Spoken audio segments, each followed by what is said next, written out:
program this afternoon. I'm so happy to see each and every one of you. I'm just delighted, I can't tell you. I would suggest, for purposes of being able to hear well, that if we could move the chairs in just like 1 or 2 steps, I think that will be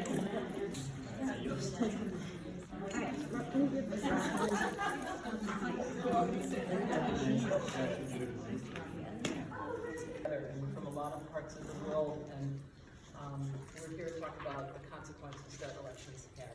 But mostly we're here to be together and to feel the bonds of solidarity and the strength in numbers that I think are crucial to where we are, at least in the United States. And we look forward to hearing, especially for people from outside the U.S., whose support, whose counsel, whose insights, whose perspectives are really critical to our understanding in this country what in the heck is going on. This is the 28th year that we have and I started this long years ago, and I'm thrilled to see that it has not only endured, but it has grown and it has taken on a variety of guises over time. We will be videoing this program. There is Elizabeth Lee doing that. There she is over here. If you do not wish to be videoed, is there anyone who doesn't want to be videoed? If you don't want to be videoed, I would say get up on this side maybe, so that you would not be in the video if you don't want your face to be seen. We will make available the video of this, and there are many people who wish they could be here, who have sent greetings, but who can't join us, and we cannot live stream from here with any great ease. So that's why we're doing our own video, and we'll put it up on the website as usual. What is commitment to working for justice invites us to make a land acknowledgement. San Diego County is home to 18 federally recognized Indian reservations, more than any other county in the United States. I continue the land acknowledgement from the University of San Diego. Since we are having an educational meeting, I thought that was a good place to start with more acknowledgements of the local folks. They write, we acknowledge that the land on which USD is built is the traditional and unceded territory of the Kumeyaay Nation. We pay respects to those citizens, both past and present, and their continuing relationship to their ancestral lands. Let's take just a moment together in quiet as we begin our meeting to reflect on the injustices we seek to right with regard to the people on whose land we are privileged to sit today.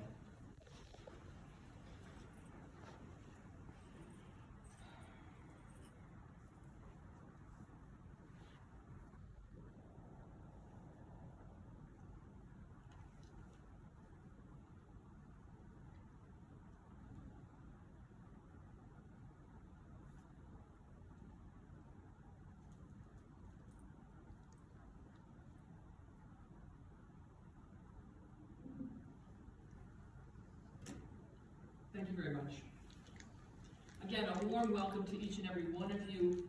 I think it's just a tribute to the fact that we are in extremis, that so many of us have chosen to start our AAR this way, and some people who don't even normally come to the AAR are with us today, which is even better. But yes, what does the Feminist Liberation Theologians Network do? We have this annual meeting, normally in person, now also a mid-year Zoom meeting, which has turned out to be very useful. It allows colleagues who can't get to the national setting meeting to an international setting meeting to participate. We will have our mid-year meeting this year in April, which you will get information about. Last year's meeting was a great success. Notes and video are on our website.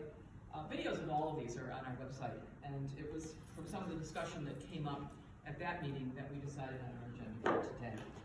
There's also a Google list, and I will pass around. This is a very old-fashioned thing. You've probably never seen this done before, but this is a mailing list. I know this is retro, but we have never lost an email. So I'm like the FBI. We always get our sheets back. So just somebody make sure I get those. Just make sure I get those at the end. Here. All right. There's pens right over there on there. Right? Somebody grab a pencil and send those around. We are happy to put you on the Google list. There are, I hope, bits of information that are useful that you get during the year. We also I have to say we're also sponsored by Water, Women's Alliance for Theology, Ethics, and Ritual, which is supported by people like you. And we specialize in socializing the resources, the rich resources of feminist studies and religion, and particularly in feminist liberation theology. We do so without fees. We do not charge for any of our programs. We have some generous donors who, we have many generous donors who keep our programs going now 40 plus years later.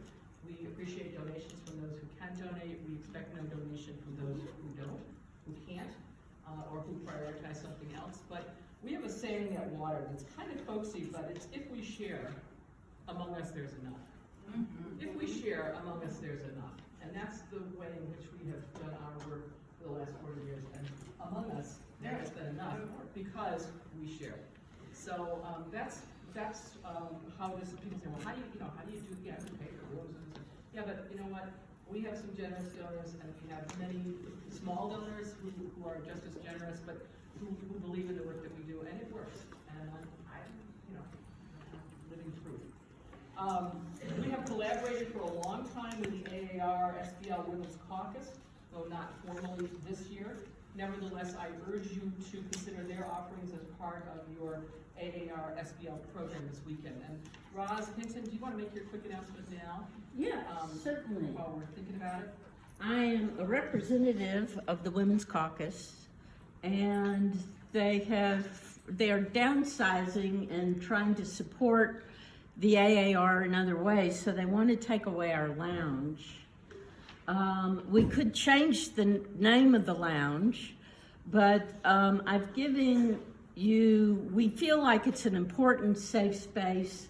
We also have been doing cutting edge scholarship in that space. We also mentor a lot of people who have finally found their home in that space, and then they move on to more competitive traditional AAR spaces.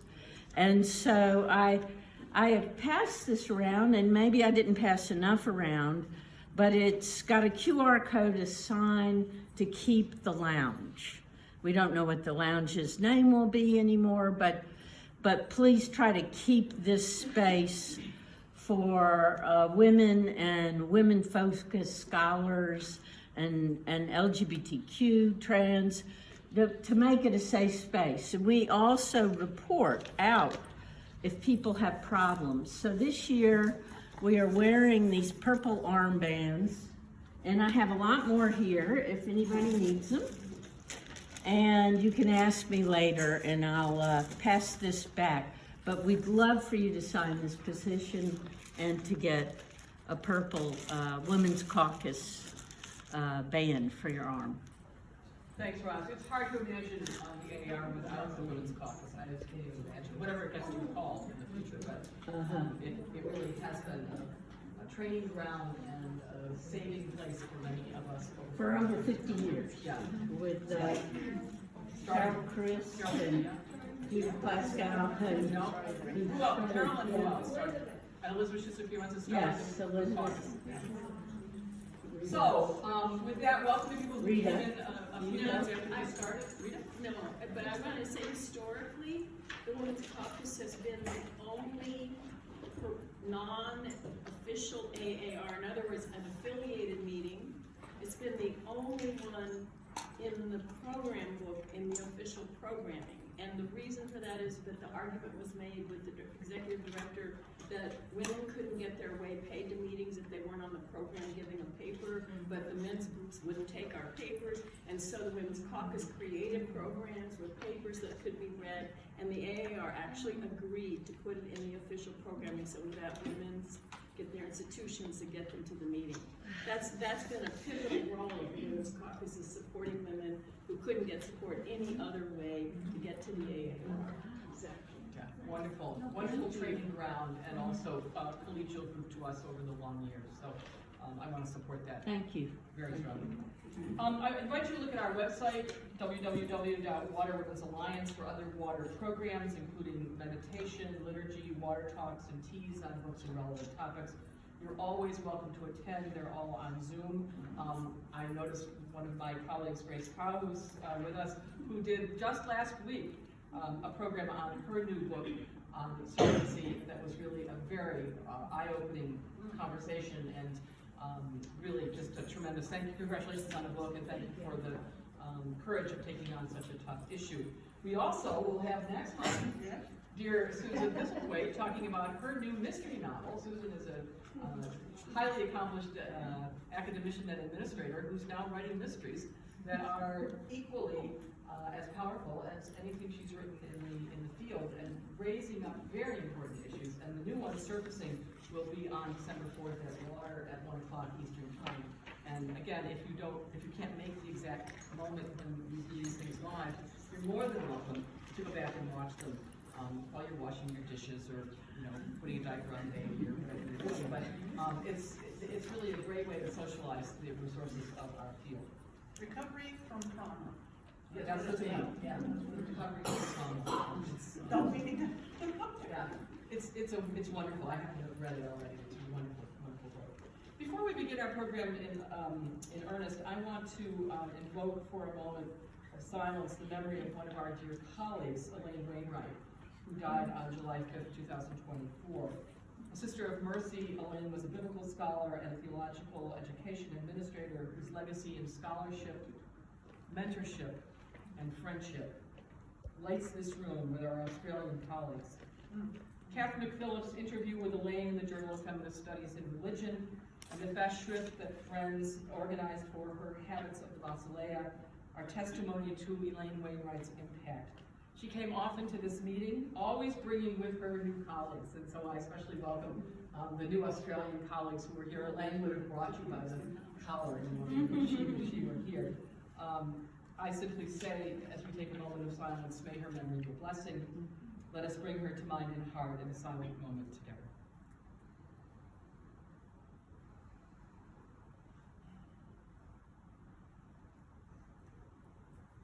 Thank you. Turning now to our agenda, there are really 4 components to it. First, as always, we will hear from everybody, believe it or not, ever so briefly, so we know who's in the room, who's part of our network. This is often the highlight of the meeting, I warn you. Then 4 colleagues will offer brief remarks on the topic, Elections Have Consequences. We will have small group discussions to figure out what those consequences are according to the various starting points each one of us comes from. And we'll conclude with a very brief plenary with a sense of what people think are the most pressing things that need to be done, and ideas for how we as FLTN might socialize some of that work. So that's the agenda. We'll be done at 6 on Union, and I don't work after 6. Grateful for your time and participation. So the intros. This is how we do it. And it seems to work, doesn't it? I mean, it's kind of amazing, but it does work. It has for 28 years. Yeah. So your name, if you wish your preferred pronouns, and your location. For example, Mary Hunt, she, her, Water, Silver Spring, Maryland, in the U.S.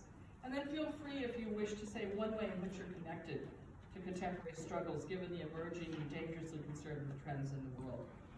For example, I would say, I live in the Washington, D.C. area, so what's happening is local news for me, and it's not good.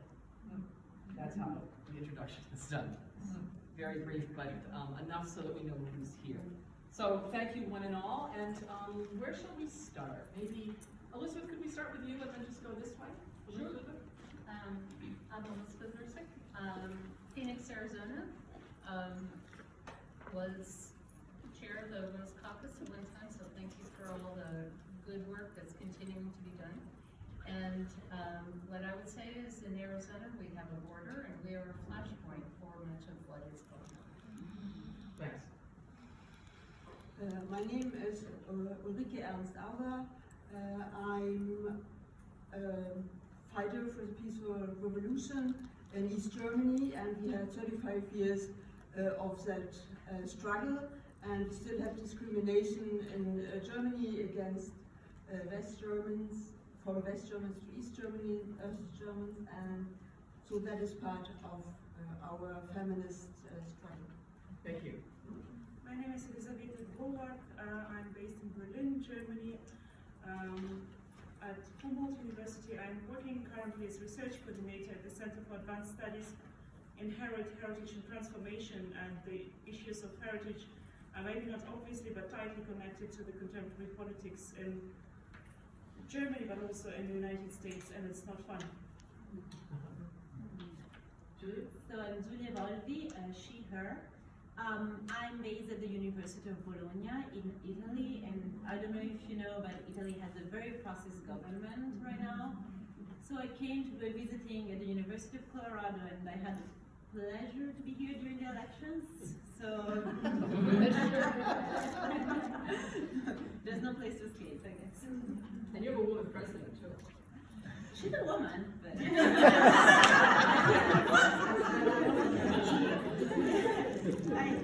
being a woman is not sufficient sometimes. That's right. Hi, my name's Taryn. I use they, them pronouns. I'm a PhD student at Claremont Graduate University. And I think in terms of the effect that all of the recent events have been having as somebody who's kind of on the crossroads of being born female and being queer and being disabled, there's a lot of things coming at people like me right at once. So. Glad you're here. Somebody behind you that we missed? Hi, my name is Alice Kim. I'm at Drury University as opposed to Louisville postdoc, and I'm an actualized citizen, so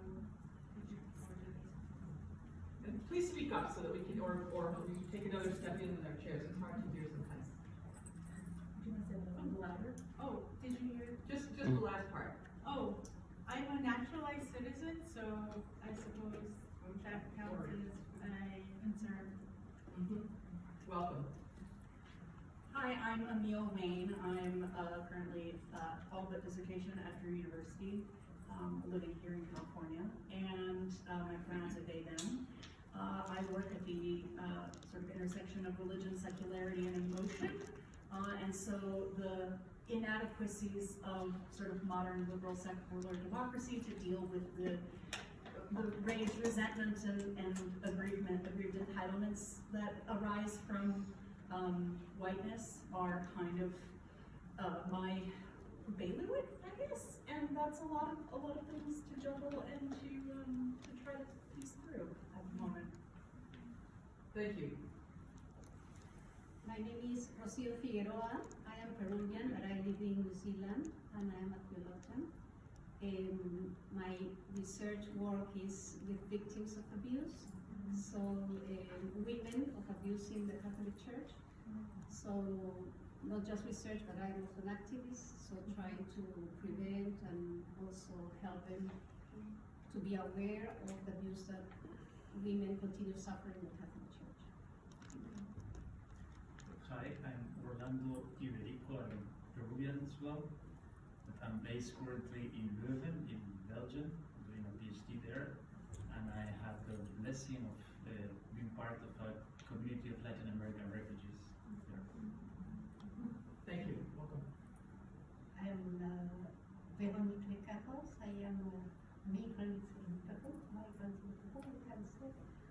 And I am a theologian working on abuses in just as Osio has said, in a broader aspect about abuses in Latin America and in poor parishes, in poor areas, not only in affluent areas. I think it's important to be aware of that.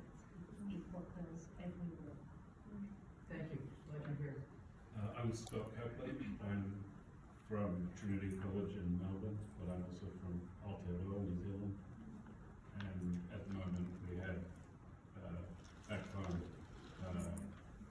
the attempts to undermine the Treaty of Waitangi, which is part of a larger wave of the white nationalist revolt in New Zealand. Thank you. Welcome. I'm Peter Klein, based in Brisbane, Australia, 4 years in the US.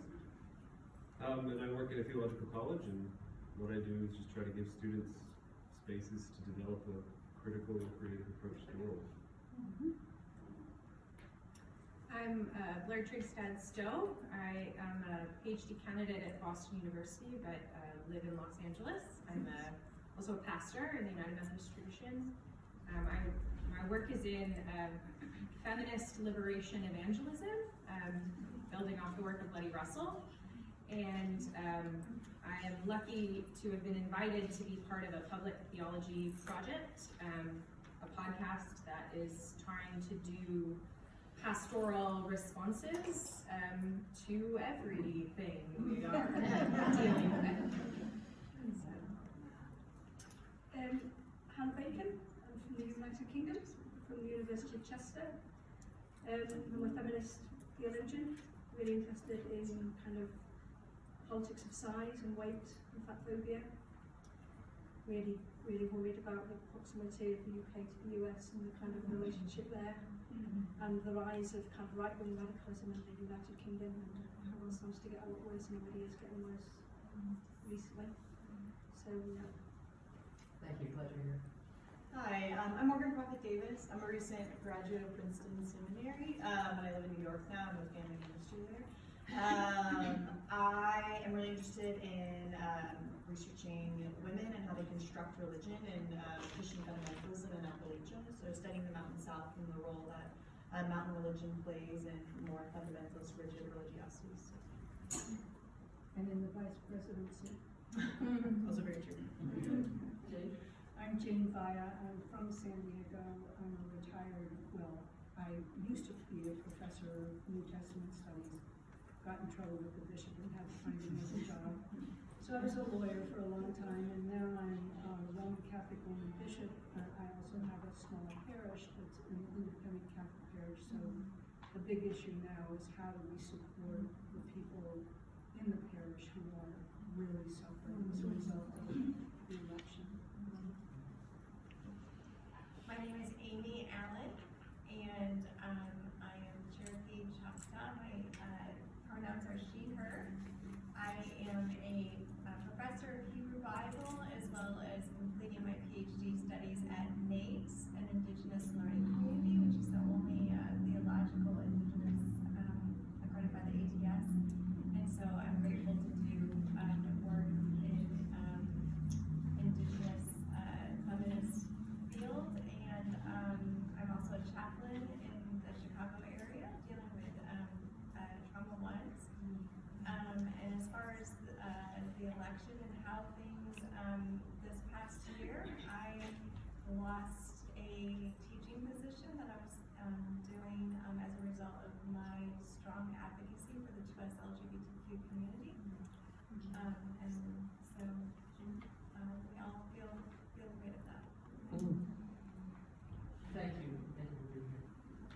Cindy Rasmussen, I'm on the faculty of Colgate Rochester Collegiate Divinity School in Rochester, New York, and my title is my area is public theology, eco-justice, but I also love history, so I'm teaching history there as well, and that's my day job, and then the rest of my day, I'm an Episcopal priest in the city of Rochester as well, and we feed people, we feed a lot of people, and I'm deeply concerned with the cuts that are going to happen and how to keep people fed. Thank you. My name is Molly Greening. I use they, them pronouns. I teach at the Loyola University Chicago, and my research really focuses on this intersection of gender, race, religion, and nation building. A lot about citizenship and the ways that whiteness and cis heterosexuality come together. I'm really terrified right now. I have a lot of students who are very, very concerned about their community members getting deported, about their family members getting deported, about themselves getting deported. My spouse is someone who takes hormones. They're really concerned about if they'll have access to the healthcare that they need. I think there's a lot of work that theologians are called to do specifically during this time, to be able to talk about the ways that religious argumentation is really breaking down around reproductive justice and gender and sexuality issues. Thank you very much. I'm Susan Thistlethwaite. I'm a liberation theologian for a long time. Live currently in Santa Cruz, and my pronouns are she, her. I have a transgender granddaughter, and so I have volunteered to be trained as an online support person for the Trevor Project. And 700% increase in calls to the Trevor Project since the election. So I've been a domestic violence counselor, but they're really careful. They make you go through the training anyway. So I am on a waiting list to get trained, but I'm going to do that because it's basic. You've got to keep people from this cruelty. Thanks, Susan. Yeah, and I said earlier, I'm Mary Hunt, and I work at Water. On some weekends, I volunteer at a food pantry where we serve 400 families in 4 hours on a weekend. So, and that's inside the Beltway. It's in Washington. I'm Janice McRandall. I'm a feminist theologian in Brisbane, Australia, she, her. And we just had an election a month ago, a state election, and the winning party's major campaign item was locking up children. So it felt symbolic of where we are. Rita? I'm Rita Nakashima-Brock, feminist theologian, former academic, now nonprofit executive, working on recovery from moral injury strategies. She, her, I live in Cottage Grove, Minnesota, former Anishinaabe Lakota land. I'm working post-election on unpacking how Trump weaponized moral injury for his election. Hi, I'm Boyoung Lee, she, her. I teach at Island School of Theology at University of Denver in Colorado. And I am current president of PANOT, Pacific Asian and North American Asian Women in Theology and Ministry, which was co-founded by several people, including our foremother here. And Grace Gao is on the board. And next March, you are celebrating 40th anniversary conference. So 40. I started it when I was 30. Generating new knowledge. Generating new knowledge based on Asian American feminist praxis that try to change the world, and we have been successful. And personally, my concern coming from Korea, having one of the scholarly interest in militarization of the U.S. government, and with this Trump, it's gonna get worse, and the Trump made it worse, then Biden continued, and then it's gonna be really worse. Thank you. Congratulations to Pat Autumn from us. Yeah. Hi, I'm Tracy McEwen. I'm from Sydney, but I'm a postdoctoral researcher at the University of Newcastle. And with Kath Phillips, I did the International Survey of Catholic Women a couple of years ago. And I also, my research is focused on women in the Catholic Church and a lot about abuse. And I do some activist work as well. I co-host a podcast called Australian Women Preach. So we raise the voices of women across all denominations, Christian denominations in Australia, to try and highlight the silencing of women's voices and non-binary people as well. Kath? Thanks, Tracy. I'm Kath McPhillips. I'm a sociologist of religion and gender from the University of Newcastle, which is just north of Sydney in Australia. And my main areas are trauma and violence against women and children in religious organisations. We, over the last few years, some of us in this room have been building an international network of researchers who are currently investigating the sexual and spiritual abuse of Catholic women religious. So it's a really big project. It's really fantastic to be working at a global level because it gives you that kind of oversight. And I think my concerns at the moment are, everybody is expressing them, but if you don't know, the US has some big military bases in Australia, and we are a lot closer to China.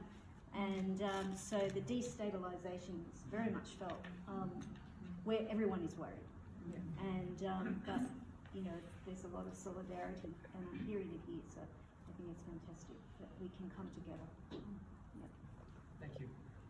Welcome back. Thank you. I'm glad you remembered me. Thank you. My name is Leon Harris. I'm from Los Angeles, California. I am currently a professor at a small seminary in West Covina called International Theological Seminary. I left my former gig at another university larger because of DE&I. We just didn't see eye to eye.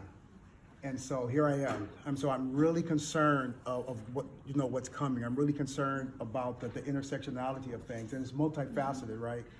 I'm concerned not only about the educational aspects that's going to be denied, I'm also worried about the theological education that is going to be denied, but I'm strongly concerned because of the area I live in, the anti-black backlash that Trump has unleashed. And I'm very, very concerned about, the polls continue to say the #1 people who voted against Trump and for Kamala were Black women, which I'm nervous that they're going to be a target because they're so visible. And so it's hard enough for them as it is. So I'm just really, really concerned about them from both a political, economic, and theological aspect. Thanks, Leon. Yes, we share that. Elizabeth?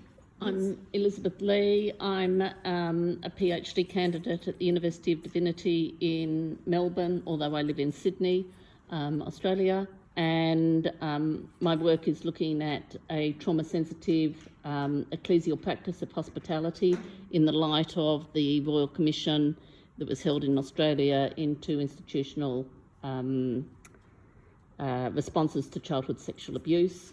I suppose what I'm sitting with at the moment is 12 months ago, on the 14th of October, Australia held a referendum around giving the First Nations people a voice to Parliament.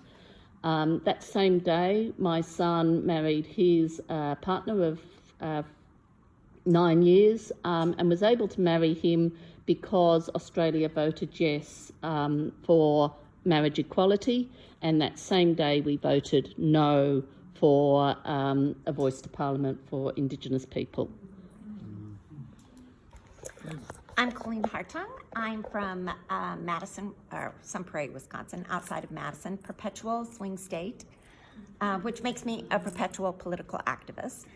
I spend a lot of my time organizing with the Women in Religion Wikipedia project, where we lift up the lives of women in secondary, by writing secondary and tertiary sources. And we're working on our 4th volume, covering women from women-centered traditions. Thank you. Hi, I'm Rosalind Hinton, and as you know, I'm in the Women's Caucus, and I moved from California, a safe state, to Louisiana, where they are now writing all the bills and experimental bills that will be around the country, I think, very soon. And so we're in oil and gas area. We're going to lose a lot of headway, I think, in that area. And we have an abortion ban in the Constitution of the state. And they've criminalized our immigrants in Louisiana. And I just could go on and on about the abuses that are occurring there now. And so I feel like I'm in the center of a group that's doing a donor table to turn the state purple. And it's going to be a long grassroots haul. Ross, thanks for your activism. I'm going to just repeat the instructions that we just give our name, pronouns, where we're from, and one brief thing. Okay, sorry. A bunch of people left to hear from. Isn't it rich, though? I mean, it's really worth coming just to hear all of these, the variety of stories. But let's keep them as brief as we can so we get to the Yes, please go ahead. I'm Jonathan Eder from the Mary Baker Eddy Library in Boston, where I live in very much of a liberal cocoon, and I'm loath to get out of it, but I will do my best. Many years ago in graduate school, I read Hélène Cixous, The Laugh of the Medusa, and so I've been a devoted feminist ever since. Teresa? My name is Teresa Uglar. I'm in Los Angeles. I teach at Cal State LA. I'm in the Chicano Studies Department. It's a Hispanic serving institution, and my students are very fearful about the deportation issue, and I'll just say that they, we're analyzing the Project 2025 to figure out responses, and just to say that they're thinking about women in red states, because we're blue states. Thanks. Yeah, Janice? Yeah. My name is Janice Poss, and I'm a PhD candidate at Claremont Graduate University. Hopefully I'll finish my dissertation next semester in women's leadership in religion. And I just wanted to say I'm a member of WALK. If some of you are Catholic, we're striking during Lent. Any women working in ministry, which I do as another job, and we're trying to strike anyone living in or working in ministry just to strike and not work during that period. And WALK is willing to support any women. So if you are interested, I can give you a copy of this card. Just pass around, people can grab them if they want them, if they're relevant. Sure.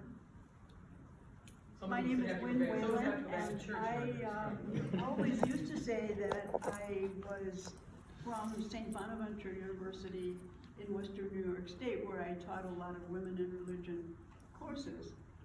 But this year I decided, because I've been away from there for a long time, and everybody that I knew there is not there anymore. So I decided to call myself an independent scholar.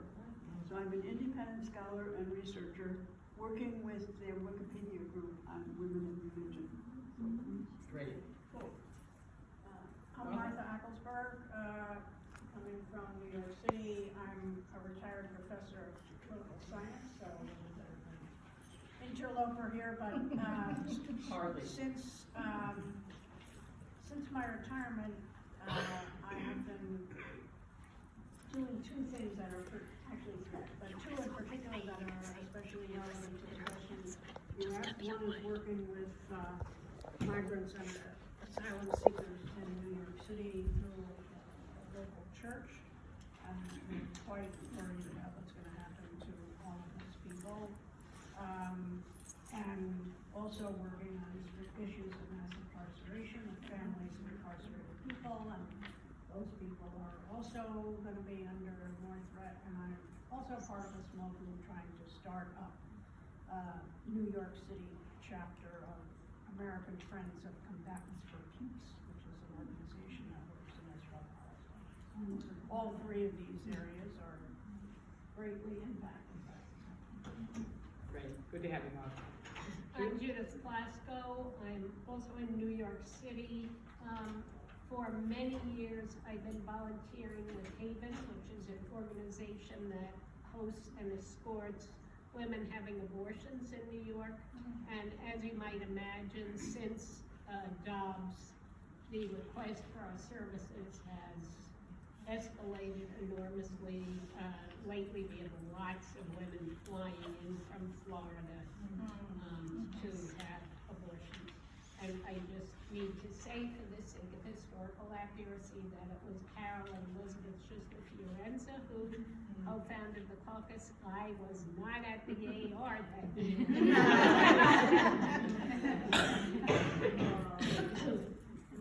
Thanks, Judith. And we look forward, there's going to be a celebration of Judith on Sunday afternoon, so I hope all of you can attend. She was inducted into the National Women's Hall of Fame this year in Seneca Falls, New York, and it's a wonderful honor, Judith, and we just support you and salute you for all of the work. First feminist scholar of religion in the hall. There you go.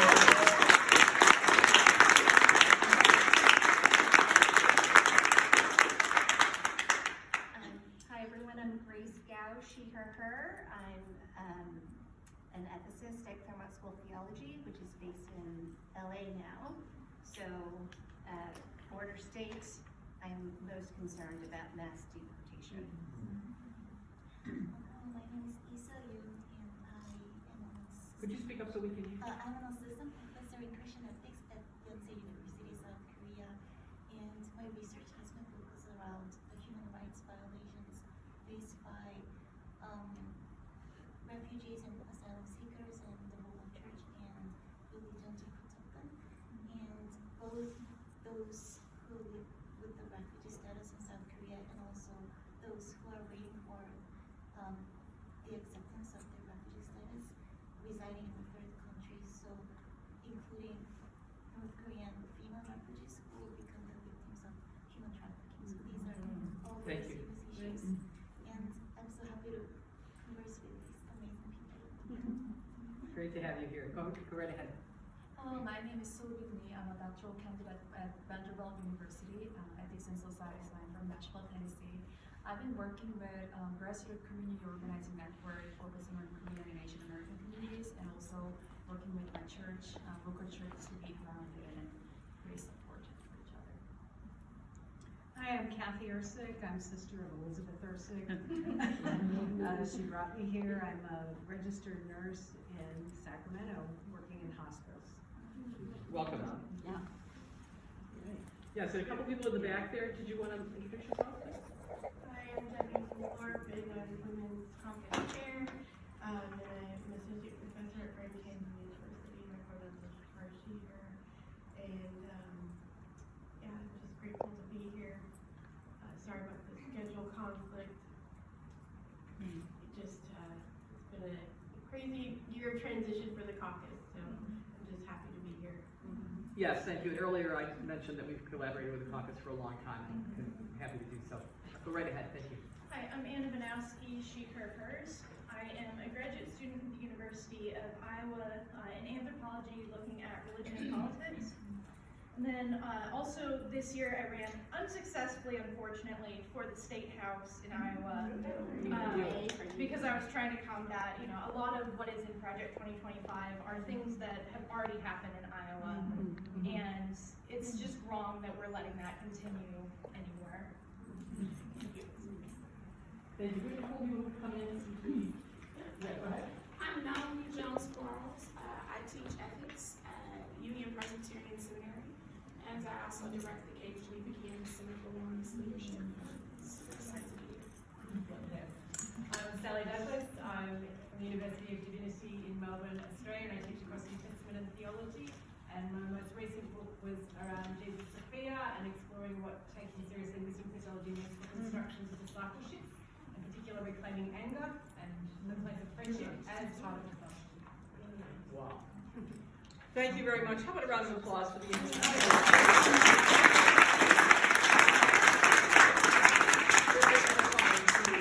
hear the variety of things people are doing, and most of all, the depth of commitment and passion about justice and equality in this extremely unjust and unequal world. I want to start the panel on elections have consequences, and really the subtitle is what we're going to do about it. So keep that in mind. I can't claim that I knew in June when I chose the topic just how devastating the consequences would be, but I was sure they would be serious.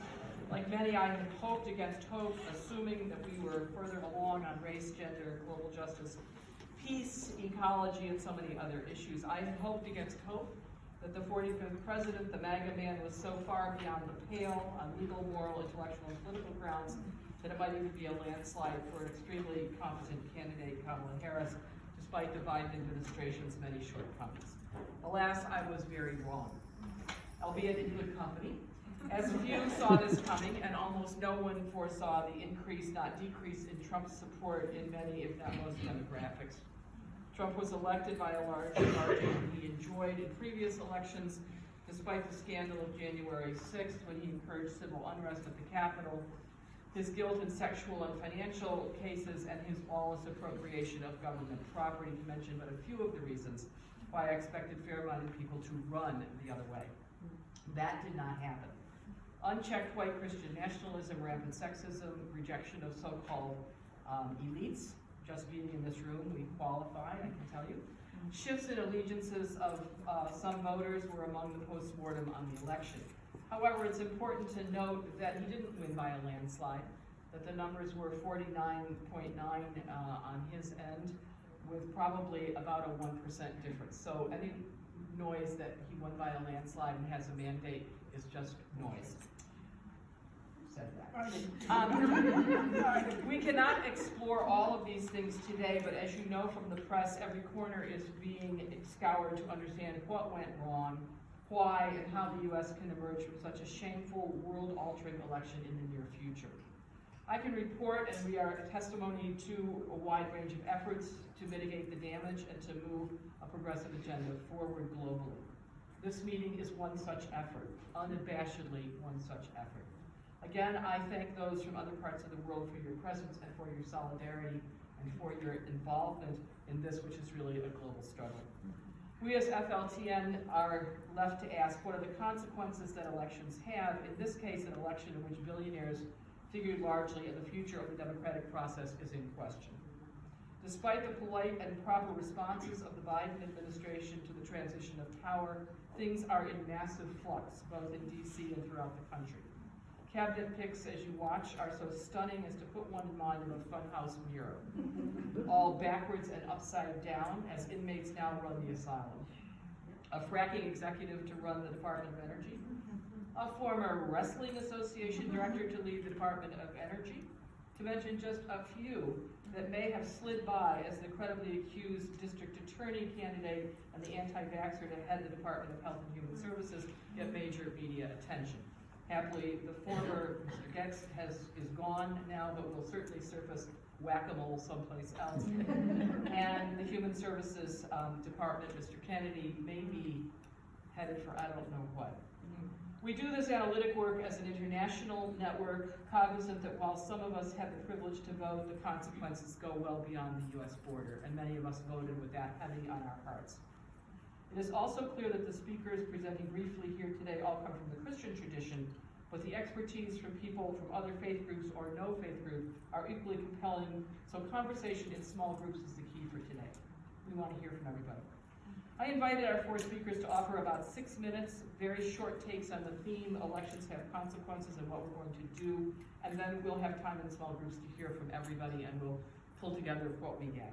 I'm going to introduce each speaker in turn, and then hopefully we will have plenty of time for conversation. So if we keep it brief, we'll have more time. I start with Rita Brock. Rita Nakashima Brock. I could offer a full CV of Rita's accomplishments, her books, her teaching, her activism, her plain old smarts. She's just got smarts. But her current titles, Senior Vice President for Moral Injury Programs at Volunteers of America and Minister of the Disciples of Christ Church, tell us all we need to know. She uses her theological acumen in the service of those who suffer moral injury in a morally injurious culture. What could be better? Rita, lead us off. Thank you. Thank you. All right. I thought it would be helpful to ground ourselves in a long historical trajectory. So in 1776, at the founding of the United States of America, the following people populated the land from coast to coast and from the Rio Grande to the Great Lakes. Millions of indigenous people who warred in defense of their territories and people constantly. Enslaved African Americans who regularly rebelled, supported by European abolitionists. European colonists, merchants, missionaries, sailors, farmers, conquistadors, and slave-owning planters. European indentured servants, later who were called poor white trash, and Filipinos on Spanish galleons who jumped ship in Louisiana. Those are all the people who lived on the land here in 1776. The European colonists fought a war against England in order to protect slavery, and then sought to create a new state that would protect their assets and power with their own style of aristocracy and patriarchy. They were not noble champions of democracy, but ordinary men, including rapists, crooks, slave owners, and cheats who espoused values, laws, and ideas they denied by creating a Senate and electoral college process that protected the power of the southern slave-owning states, which operates today. so that 22% of the US population, mostly in those states, can elect a president. 22%. So Jill Lepore, feminist, she's the first feminist historian to write a comprehensive history of the United States. Her book, These Truths, she notes that the authors of the Constitution held back the tide of opposition to slavery by ignoring it for the sake of a union that in the end did not last. And she just says, she describes, the Civil War inaugurated a new kind of war with giant armies wielding unstoppable machines as if monsters with scales of steel had been let loose on the land to maul and maraud and to eat even the innocent. When the war began, both sides expected it to be limited and brief. Instead, it was vast and long, 4 brutal, wretched years of misery never before seen. In campaigns of singular ferocity, 2.1 million Northerners battled 800,000 Southerners in more than 200 battles. More than 750,000 Americans died. Twice as many died from disease as from wounds. They died in heaps. They were buried in pits. Ever since, those left out of the Constitution and its rights and privileges have believed enough in democracy to fight for their rights and face down legions of backlash, violence, and hate. Every small and large step, usually credited to presidents who were forced into making changes, was hard fought, sometimes for generations of dedicated, determined resistors who organized and refused to give up. We've come very far since that, including making known the kinds of harm and suffering carried across generations because those left out in 1776 have moved up enough in systems of power to bring leverage to the point we nearly elected an Asian Black woman to the presidency. She was handed an impossible job. There has not been a person elected president for 40 years who was in an administration with a president as unpopular as Biden. If a president's rating is below 50%, the other party always wins. And she nearly broke that mold. I think we have to remember that, not because she's a savior or anything. I mean, she's also part of the capitalist system and all of that, but she would give, she was a space that we could continue to do this work. And now our resistance will be to stop things rather than move things. I think that's just important to know. Jill Lepore has a really interesting analysis of where we are now in this relationship to this long history. And I think it's important to note this because I think us sitting in this room, our argument against this, what she's saying is where we are. We're not part of this, I think. She says by the 1980s, influenced by the psychology and popular culture of trauma, the left had abandoned solidarity across difference in favor of the meditation on and expression of suffering, a politics of feeling and resentment, of self and sensitivity. The right, if it didn't describe itself as engaging in identity politics, adopted the same model. The NRA notably cultivated the resentments and grievances of white men, feeding in particular both long-standing resentment of African Americans and newly repurposed resentments of brown and Black immigrants. Together, both left and right adopted a politics and a cultural style animated by indictment and indignation. That's the model of Trump, indictment and aggrieved victim anger. So, I think it's really important because the AAR and this network has actually been a totally different model of organizing.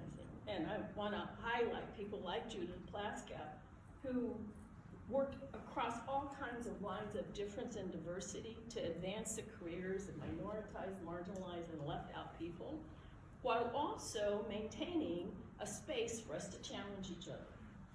So it wasn't solidarity without difference. It was solidarity in the midst of all the power struggles and difficulties and race and religion and all of those sorts of things. We just have a space where we can talk about those things and still support each other. And I think it's really important that we do this really actively, consciously knowing that we're doing this, and to keep building the resistance that we're gonna need, the support, the resistance, and we need to take time to grieve, to feed our souls, but then we need to get back in the struggle and build the resistance and fortify over as much as we can the energy of this resistance to stop what we know will be very bad for years to go. But I believe we can do it. Thank you very much. Right? I mean, just plain smarts. And Rita also has a project that she's going to talk about. We're going to do that later. Yeah. Let's move on to Janice McRandall, with thanks to Rita Brock, a welcome colleague from Australia, a feminist theologian and research fellow at University of Divinity. Her publications include Christian Doctrine and the Grammar of Difference, and Sarah Coakley and the Future of Systematic Theology. Janice is currently the lead investigator in the research project Figuring the Maternal in Political Theology, and in 2025 she'll be a research fellow at the University of Birmingham, exploring identity and violence for women in mixed martial arts. Wonderful title. Janice brings a much needed view from outside the U.S. of those who understand much better than we who live here sometimes how all of this works and what it means, what the implications are globally. Thanks, and great to have you. Thank you. Two very quick caveats. After the election, I decided I didn't want to do this anymore, but I'm here. Two, the other caveat is, obviously I think Trump is bad, very, very bad. So hopefully that frames everything else I have to say. I tried to think about this theologically. So on the 6th of November, as it was in Brisbane, Australia, I begrudgingly sat down to watch the returns of the 4th, or was it the 5th, or maybe the 6th most important election of my lifetime. The result, though not surprising, was already disappointing long before a winner became clear. Voting, or witnessing the vote, for a pro-genocidal government is surely always coupled with a sense of despair. And so while I don't intend at all to diminish the very real life and terrible consequences for immigrants or queer folk or people needing access to abortion care in the USA, my reaction to any recent elections in Western liberal democracies is always one of deep ambivalence. An ambivalence towards the failures of liberal democracy under capitalism and the unending rhetoric of apocalyptic doom that frames two-party discourses across the West. It has proven all too easy to announce this or that as election as an or the apocalyptic moment. And yet one could just as easily suggest the entire cultural milieu of postmodernity was or as apocalyptic, a theme that has pervaded literature, art and film for close to a century. As 20th century philosophy responded to, as Derrida put it, an apocalyptic tone in everything. After decades of producing apocalyptic fervour, the West continues to confront the limits of its beloved democratic systems in each and every election cycle, caught in a world-ending moment without the political imaginary of what might come next. After Karl Jaspers explored the unprecedented apocalyptic moment of modernity, the new fact, as he called it, in the future of mankind, Maurice Blanchot published an infamous sardonic response. In his short essay, The Apocalypse is Disappointing, Blanchot asks of Jasper's response to the apocalypse, quote, "Why does a question so serious, since it holds the future of humanity in its sway, a question such that to answer it would suppose a radically new thinking, why does it not renew the language that conveys it? And why does it only give rise to remarks that remain identical to those that we have heard in vain for 2,000 years? As Blanchot goes on to chart in his essay that a philosopher could respond to so grave a moment with such a radical concept, the apocalyptic, and make no radical break with language and with the discourse patterns of the West is indeed an anticlimax. In short, a disappointment. Is it because he asks the question only serves as an alibi or as a means for pressure for bringing us to a spiritual or political decision that has already been formulated long ago and independently of it. In light of recent forms of apocalyptic theology, similar questions emerge for me. Why is it that a theological account of the apocalypse can only reproduce more of the same imperialistic language that fueled Christian mission? In much, even in liberation theology, the emphasis lies in invasiveness of the apocalyptic within a divine drama. Hope is only found in sovereign interruption. Accounts clearly beholden to a cultural imperial mapping of war, peace, and ultimate conquest. God's invasion, akin to a colonial attack, is waited upon with or without consent. In such invasion, apocalyptic theology has failed to disclose what we might call a mimetic and masculinistic hermeneutic performance. It is mimetic because the apocalypse is once again imagined as a triumphant conquest, an overcoming in which the more powerful sovereign secures victory through means of context. We might even say it is the divine who has learned cosmic battle through means of escalation, learned how to secure and perform ultimate victory. And this mimetic triumph is masculine insofar as it trades off patriarchal accounts of battle and conquest. The dominant metaphors are penetrative, possessive, a final intensification of the warrior king. Such theological thinking stands in stark contrast to much indigenous and post-colonial literature on the apocalyptic. One might think of the poet Etel Adnan's celebrated 1980 works, The Arab Apocalypse, through which she details the ongoing apocalyptic experience of those within the Arab world, especially Lebanon. By refusing a simple or straightforward account of the apocalypse, Adnan exposes the ethical irresponsibility of Western utopian discourses that continue to cling to the vision of liberal democracy while creating wars and supporting genocides of the Arab. In Australia, the apocalyptic motif is used by Aboriginal and Torres Strait Islander thinkers to not only describe an aftermath of colonial invasion and ongoing reality, but a multitude of apocalypses. Amberlynn Kwawamulana, an Aboriginal writer from the Palaku people of the Pilbara region of Western Australia, describes settler arrival in Australia as a series of devastating apocalypses. She writes, "For Aboriginal and Torres Strait Islander peoples, settler arrival was an apocalypse that repeated each time settlers reached another Indigenous nation. The story of settler colonialism is the story of many apocalypses, storms of cataclysmic violence erupting across Indigenous homelands, relationships, families, lives. The chaotic violence of these frontier apocalypses was followed by the structured violence of protectionism dystopias, where governments stole children, kept files, policed every aspect of Indigenous experience, sought to wipe out Indigenous language, cultures, to make Indigenous people like settlers, albeit second-class ones. Then only the settler world would exist, and there could be no challenge to the settler right to belong, no reminder that the land belonged to someone else." These apocalyptic themes are revisited in Kwawamula's work as a kind of endless beginning, in which she describes as Indigenous futurism, speculative fiction and poetry that continue to disrupt colonial discourse. As she writes, "Death is a great transformation, but it is not an end." Indeed, Australian Indigenous writing is rife with use of apocalyptic language. Coleman's Terra Nullius is framed around an apocalyptic imagery, which in her reckoning was the only possible way to tell the story of invasion. We don't have to imagine an apocalypse. We survived one. My computer just went flat.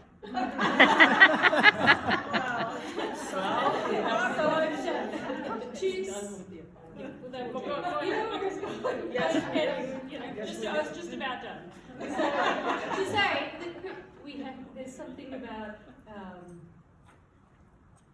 restaging these catastrophic discourses over and over and again just reveal the lack of apocalyptic imaginary, and theology is going to have to do much better than that. We'll see. Thank you so very much. Thank you so very much. Our third speaker is Melanie Jones-Quarles, Director of the Katie Geneva Cannon Center for Womanist Leadership at Union Presbyterian Seminary. I welcome Melanie and I congratulate you on your new book, Up Against a Crooked Gospel, published this year by Orbis Books, which I hope we will discuss in a future Water Talk. It's an important book and a well-done book. And I think Melanie is a womanist ethicist in the tradition of Dr. Cannon and others who bring theological and, in this case, biblical expertise to the needs of the day. Thank you for bringing your perspective to the mix. Melanie, we look forward to your wisdom. Thank you. It's such a pleasure to be here. I too was one of the folks who agreed prior to the election and thought, I should send Mary an email. I don't think I have much to say. But after I read your book, I knew you had a lot to say.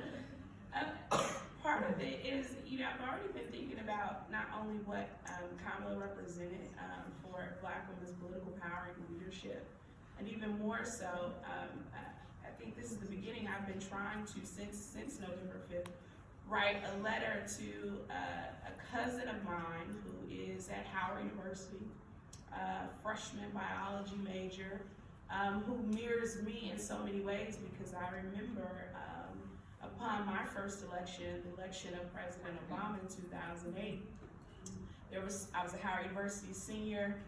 There was so much excitement about the possibility of progressive politics and change making, and the world that Maya, my little cousin, encounters standing out on Howard's campus waiting for the concession speech 2 days over. It's a radically different world that she'll have to embrace. And so part of that is my own kind of tracing of this narrative that I'll just share with you briefly.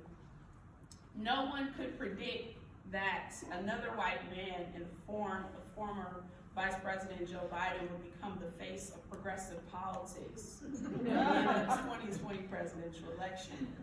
It was the white lash against a mixed Black man with 8 years in power that motivated the 2016 election of Republican Donald Trump, a conservative extremist who played the race card and initiated birther attacks against President Obama to discredit his American citizenship. To remove the Republican incumbent in 2020, the Democratic Party had to play its A game, with diverse candidates from multiple political perspectives and social locations, including 6 women and 22 men, and the first openly gay male to run in the presidential primary. Senator Kamala Harris launched her For the People campaign for presidency on January 21st, 2019, the MLK birthday celebration at the home of her nascent political career and mecca of Black culture, her alma mater, my alma mater, Howard University. Harris gave a speech later that week in her hometown of Oakland about the failures of the Trump administration, while conservatives, liberals, and Black progressives were quick to single out Harris's early political career as a prosecuting attorney and Attorney General of California as evidence that Harris was morally unfit to lead the nation.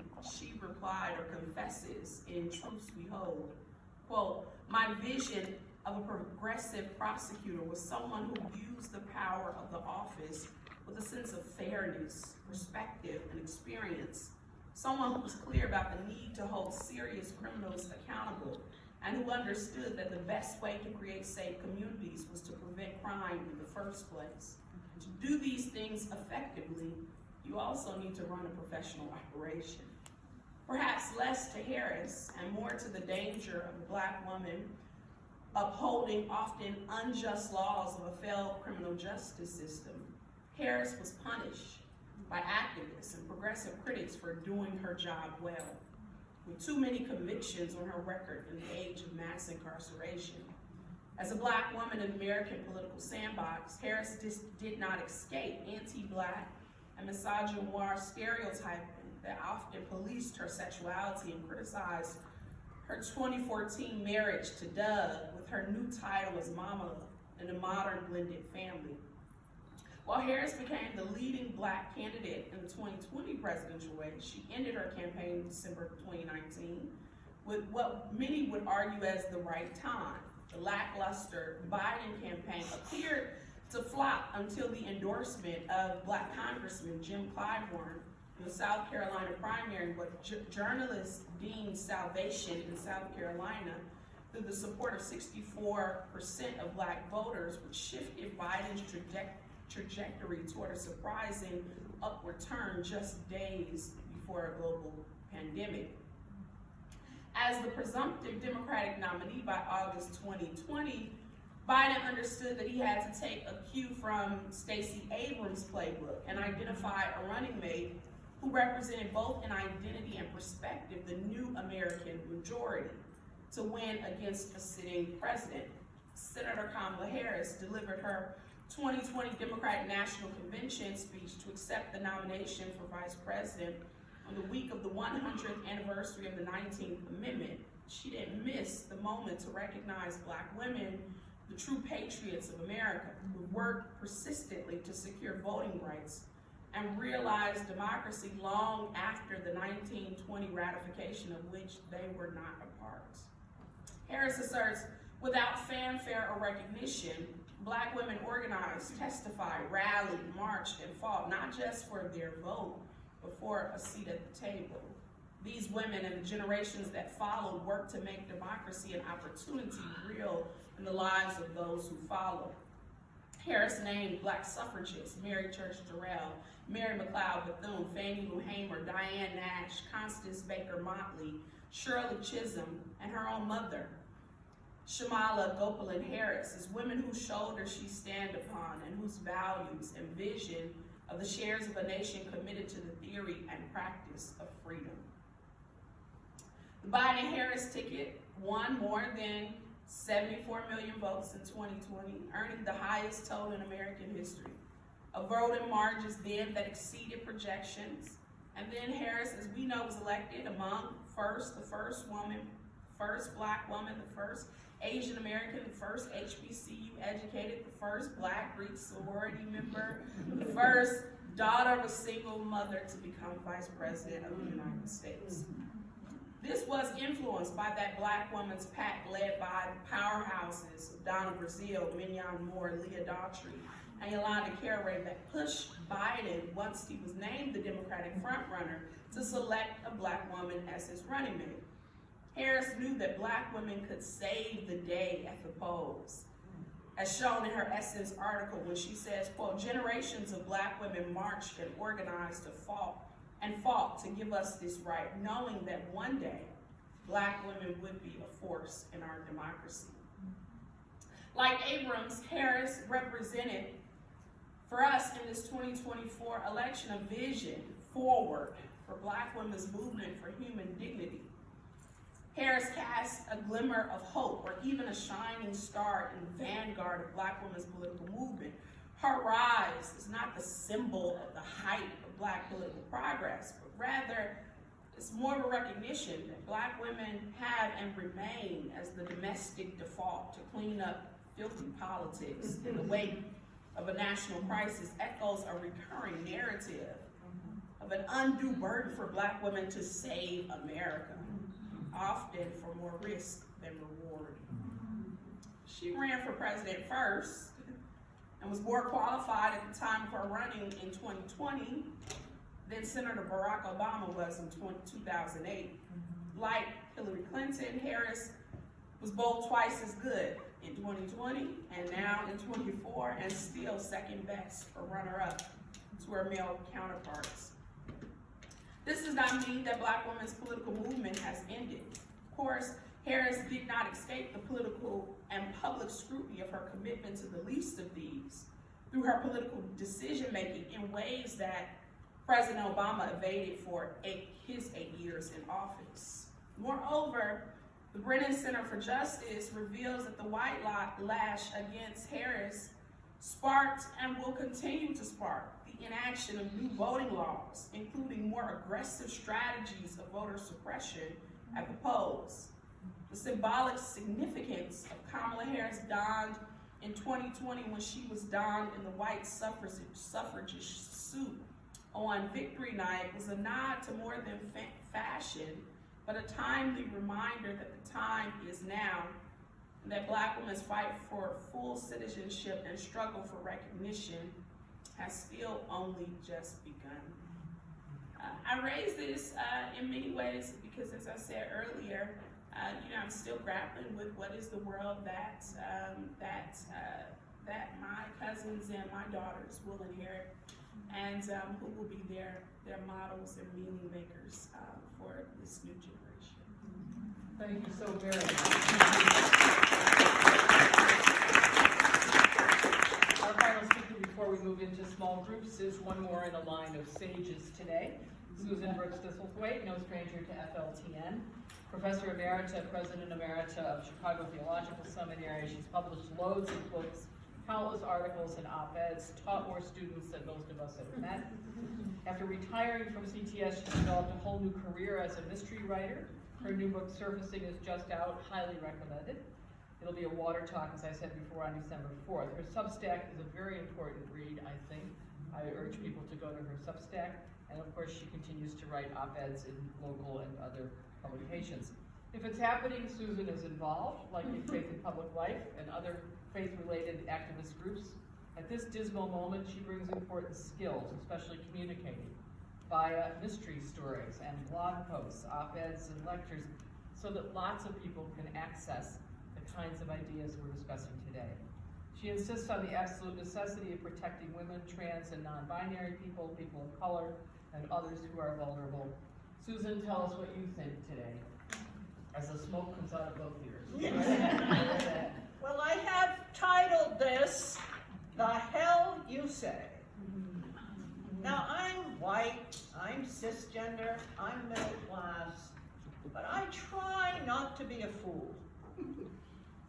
And I was thinking about this and thinking, I think I saw this coming from the time, my late teens, where I became an anti-war activist. People I knew were coming back from Vietnam in body bags.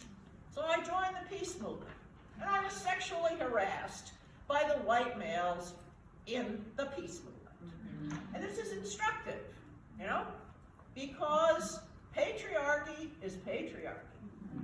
And it's lethal. It's lethal. It's not like, if you're sitting here, you know that this is the way it is.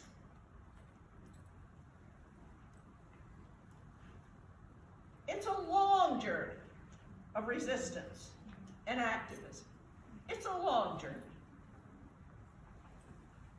And I have some recommendations, some things that have been helpful to me. My companions along the way. You need, this. You need your companions of the mind. You need your companions of the spirit. One to whom I have turned over and over is bell hooks. We have to constantly critique imperialist white supremacist patriarchal culture because it is normalized by mass media and thus rendered unproblematic. We got that. We got that a lot. I write for the public, and it's getting harder and harder to write for the public because so many outlets won't take your stuff anymore. I wrote for the Washington Post for 10 years. And when Bezos got the Washington Post in his hands, my section was on faith. He not only canceled On Faith, but he also wiped all of the columns, not just my columns, but all the columns that we had written over a decade. My column, where I had Mary Magdalene lecture Rush Limbaugh on sexual shaming, got 100,000 hits in an hour. It was profitable for the Washington Post, and he cut it anyway. You can Google that column, and what you will get is not my writing. You will get Newsmax having hysterics about my column. So the conservatives, they keep their columns up, but Bezos, canceled it. I wrote on my Substack when Bezos rolled over and put a little pause in the air to Trump, you're no Catherine Graham, Bezos, and he's not. So now I write the Substack, and yeah, you know, it's not the Washington Post following, but we have to, and I've noticed podcasts here, good work, we need more of those. Every which way you can, you have to write for the public, because we don't have a Fox News. Yes, we have MSNBC, but routinely they don't actually lie, you know, so that's today somewhat of a disadvantage. But, you know, we've got to find ways to get at the public in order to, you know, look at these young men, right? Look at these young men. How are we getting to them? Musk. I don't want to, but I'm talking about him a little bit. This is a guy, he's a geek, raised under apartheid, right? He's trying to bring it here, right? But what absolutely gets to me is how many white women, white cisgender women, chose their whiteness over gender. They trade on the brains we have made. They trade on them. They use them. Feminism, womanism, they'll use that. And they'll turn around and betray women every single damn time. So Adrienne Rich is another companion along the way. I titled a mystery novel, one of my mystery novels. This is stealth feminist theology. I mean, seriously, right? I just put it in there. In a way, book clubs are going to take my mystery novel, right? And you know what's great about mysteries? The bad guy gets it in the end. It's very satisfying. So you know, why not? I'm old, you know, I don't care. And so I called it Where Drowned Things Live. This is the line from the poem. Your silence today is a pond where drowned things live. I want to see raised, dripping, and brought into the sun. Now you see these white women down there, they're floating along under the water, oblivious. They won't come up, take a breath. They won't come up and look at the sun. And honestly, friends, I turn myself into a pretzel to try to get at these white women. I dance around, you know, they are a primary target for me. And they won't. The power of racial identity over gender is so strong. Adrienne Rich knows this too. The process begins with the individual woman's acceptance. American women, now this is interesting, without exception, are socialized to be racist, classist, and sexist in varying degrees. And labeling ourselves a feminist does not change the fact that we have to consciously work to rid ourselves of this negative socialization. So it's in me, it's in you. I do not believe that Trump is a politician. I think he's a myth. I think he's an actually very powerful myth. He texted to his followers the weekend before the election, I love you. It has an emotional resonance. And I believe we need a powerful liberation myth. Much as I killed myself. I mean, I was on the National Paris Faith Team.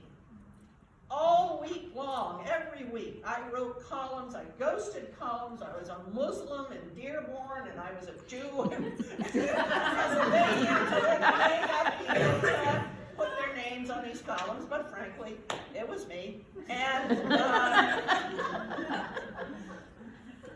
And you just realize that this is an age of image, right? It's an age of emotional resonance. And it's, you know, Roosevelt had it. Nothing to fear but fear itself. Kennedy had the moon, for God's sake. But it worked, you know? I mean, you said, we don't look at the problems here. Oh, it's the moon. And, you know, but even Reagan, Morning in America, right? What the hell does that mean? But that also worked. So and we ought to know this, we're in religion, right? We ought to know a myth when we see one, okay? He's a myth, not a politician. I'm not sure all the time that he's not, well, let me say, I'll say it positively. I'm absolutely certain that he is partially Gaga and other people are pulling the strings. It does not matter, okay? It's the power of that myth, right? The strong guy who's gonna take care of you. Really? So, we know this is what we're up against. But does it have to be this hard? I mean, does it have to be this hard? Adrienne Rich says, yes. And I'm gonna leave you with this poem. Her poem is called A Mark of Resistance. Stone by stone, I pile this cairn of my intention with the noon's weight on my back. Exposed and vulnerable across slanting fields that I love, but I cannot save from the floods that are to come. I can only fasten down with this work of my hands these painfully assembled stones in the shape of nothing that has ever existed before. A pile of stones, an assertion that this piece of country matters for large and simple reasons. A mark of resistance, it's a sign. We do what liberation feminist theologians do. What we do matters. And it's not everything, but it's the piles of stones that we leave to at least hold back some of the flood. And the others who come behind us, they can follow these piles of stones. And part of this assertion, there is a country that we have never seen before, but we know it exists. It's a country of freedom and equality. And we will pile the stones as high as we can to protect it. Yes, I'm kidding.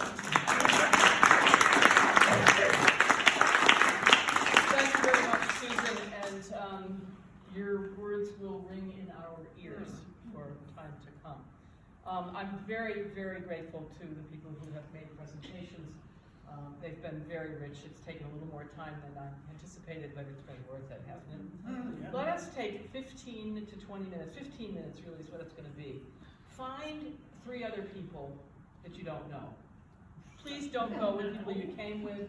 Please don't go with folks that you knew, your old buddies. Find 3 people that you don't know and have this conversation. Elections have consequences. What are we going to do? And we want to hear from people what we're going to do. So find, yeah, you can. Okay, let's hear something very quick from Rita. Wait, please. Wait. Rita wants to, wait. Hello. Stop talking, please. This is a really quick announcement that this is an opportunity over the holiday break when you might have time on your schedule to participate in a collective in real-time, online writing experience to write a declaration of gender rights. We have room for 65,000 people to participate in this. It happens in real time. It's a tiered process of small groups writing documents. We're going to break it into 8 areas like climate change, living wage, LGBTQ rights, reproductive justice, and you can pick a special area that is your area of expertise. And this is a way to sign up if you're interested in it. We're still working on getting the nonprofit sponsored for it and all that. But it's a technology we've used before. We had 13,000 people in 2009 write a declaration against the Iraq War called Peace Not Poverty that was read in Riverside Church at an anti-war service. We had Lift Every Voice that was about 3,000 people, including a lot of AAR folks, writing a statement about religion and the election around Kerry and Bush. So there have been a number of these that we've been tuning up the technology over the last decade. And we'll be sending out information for Rita on feminist liberation. Yeah, so and share it with your colleagues, and people can just sign up to be notified as we get the details worked out. But it's also a way that people get very engaged. So if you know people who are in despair, it's a way for them to overcome that, and people get much more connected to what they work on in this process. Thank you, Rita. Okay, 3 people you don't know, and I mean it sincerely. Meet new people.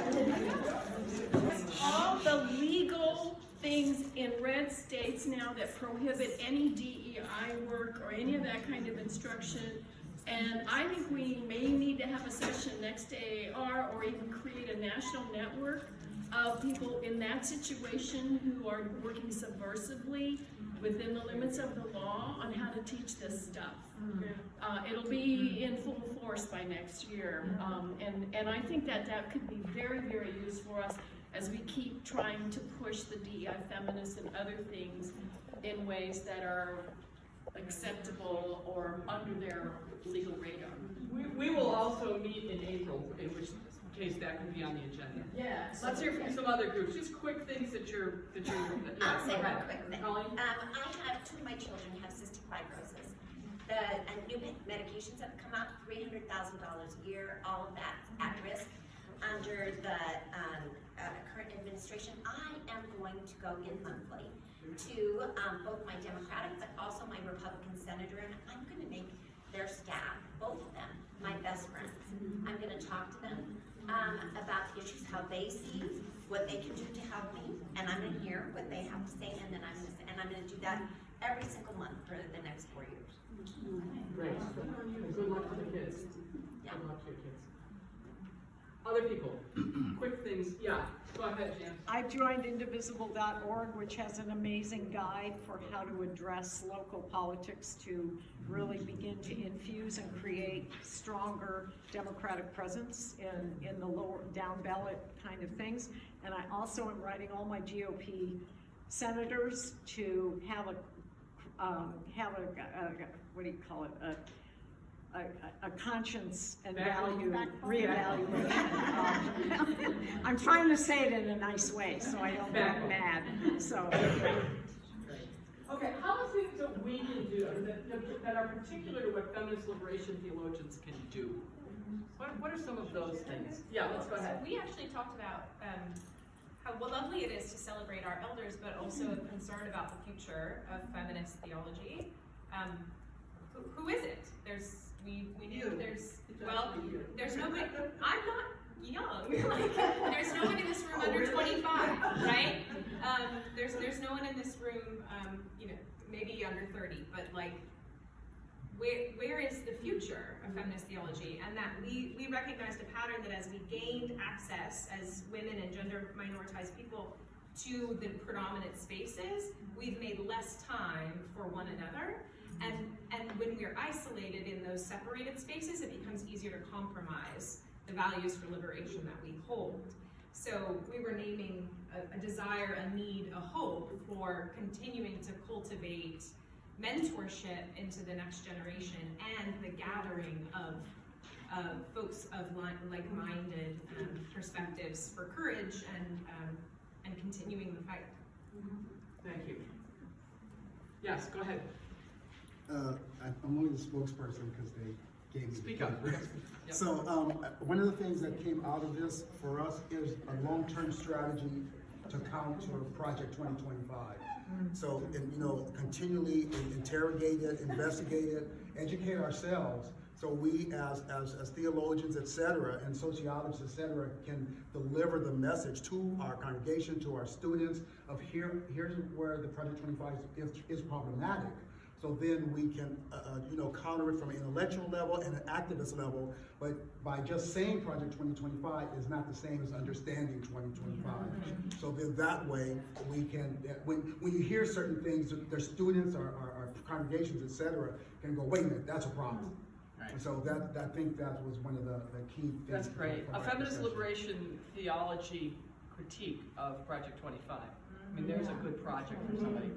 It could be a very interesting global project, too, to get people from different places. Yes, Martha? This is not exactly something to do, but it's a big question of how to get past the media blockages, which Susan was talking about. I mean, it feels like we don't have ways, I mean, assuming there is this wonderful critique of Project 2025, how are we going to be able to get it to the people who need to hear it? I mean, this is... TikTok. Podcasts are old hat now. TikTok. But, sound bites. Yeah, go ahead. Who's in the back? Yep, I'm trying to open your name. So in addition to what Rita said earlier on, I'm also thinking as academia, we can also create courses. One of the speakers there said, where is the future? We can start that from our classrooms.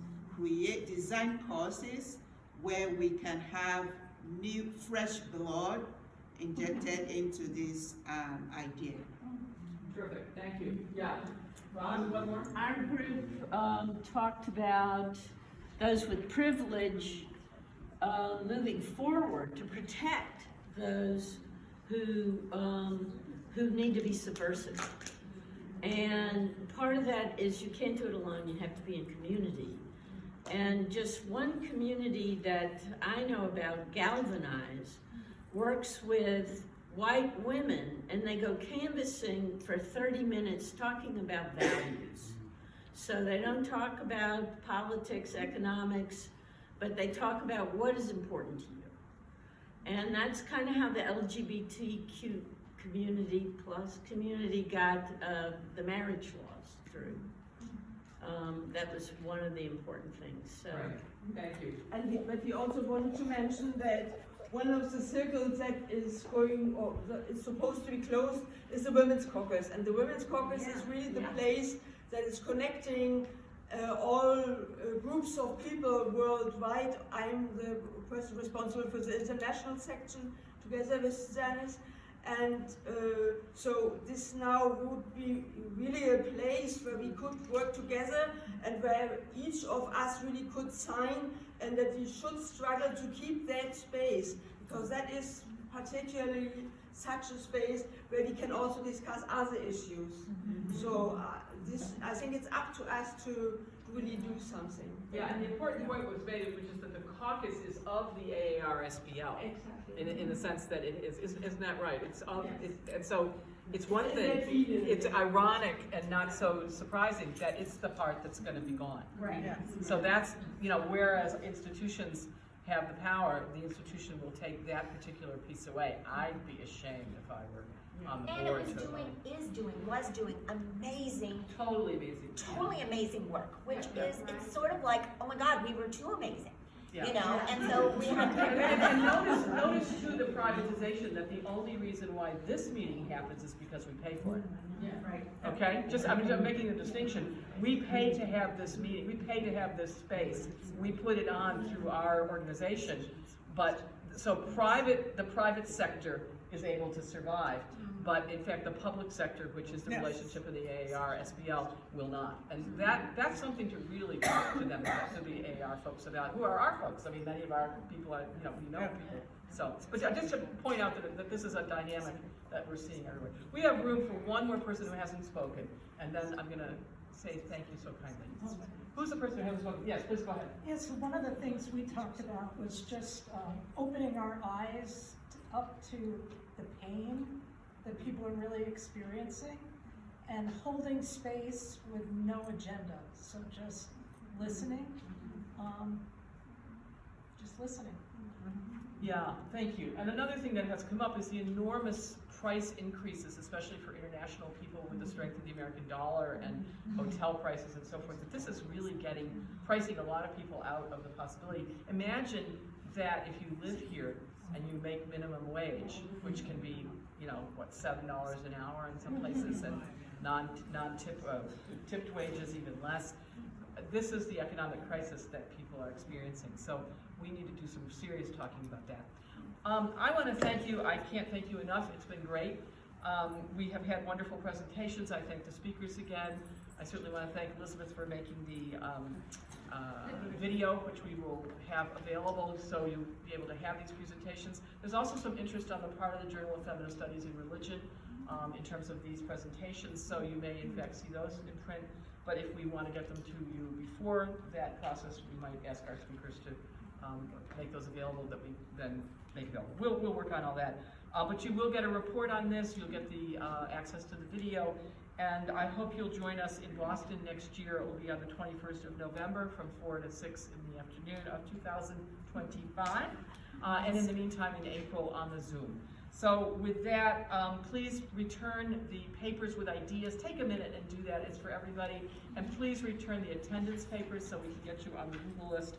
And I simply conclude by saying thank you, stay well, stay strong, and stay together. Have a safe AAR SBL, and for those who celebrate, a lovely Thanksgiving. And can we thank Mary?